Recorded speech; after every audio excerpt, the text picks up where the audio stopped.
Hello. Today I will be discussing the impact of the cyber warfare between Russia and Ukraine.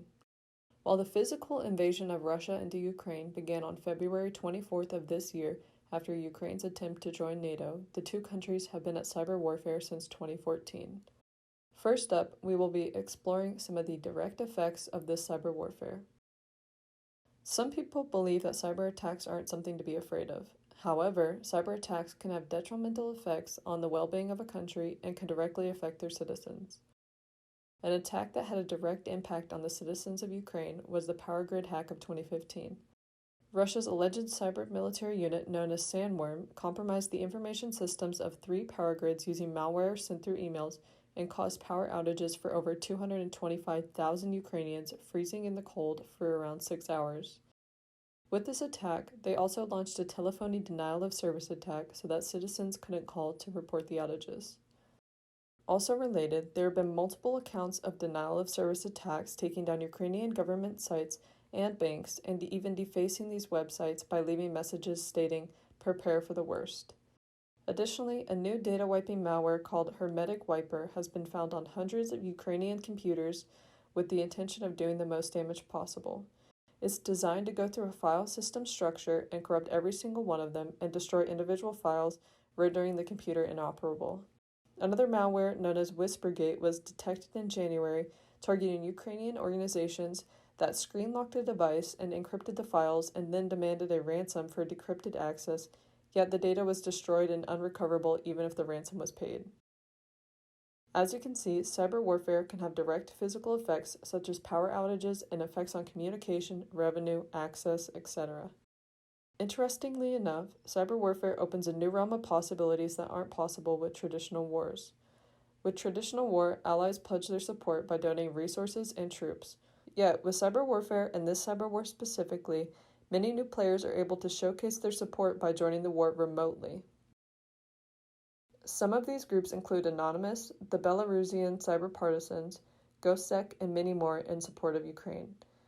It's important to note that the Belarusian Cyber Partisans, who operate from Belarus, who is a known strong ally of Russia, are pledging their support to Ukraine. This supports the fact that cyber war has allowed individual groups to pledge their support regardless of the country's stance or influence, which isn't commonly seen in traditional war. This cyber war, especially on the side of Ukraine, has caused these countries to ask for any and all help they can get. The countries directly involved have to make a trade-off decision when it comes to spending their resources on cyber means or physical efforts. Anonymous has been credited with attacks towards Russian government sites, taking them down and displaying Ukrainian messages, as well as attacks on Russian media. On Russian television, Anonymous displayed messages showcasing the true devastations of the war to keep Russian citizens aware of what is really happening, since censorship cuts off a big part of this for them.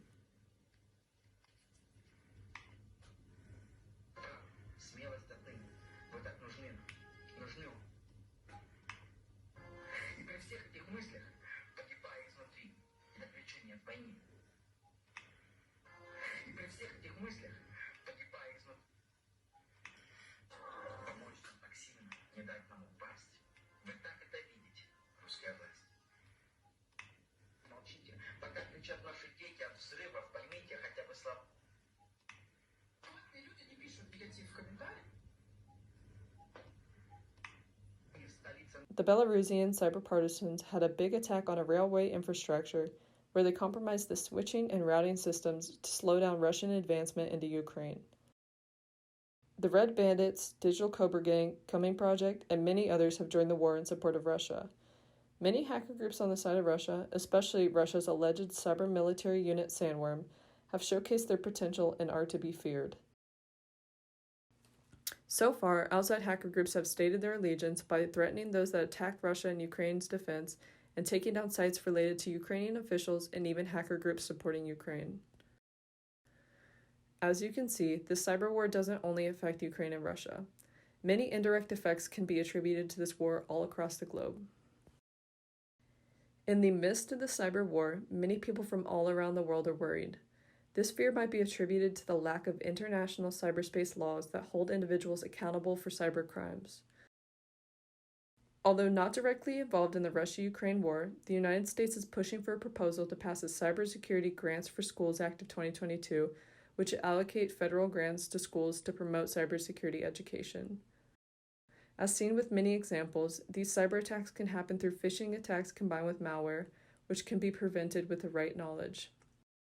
Even though the physical war being fought between Russia and Ukraine might have impacts on countries not directly involved through means such as the economy and supply chain disruptions, the cyber war can have direct impacts on citizens of uninvolved countries through spillover cyber attacks, which has happened before with NotPetya.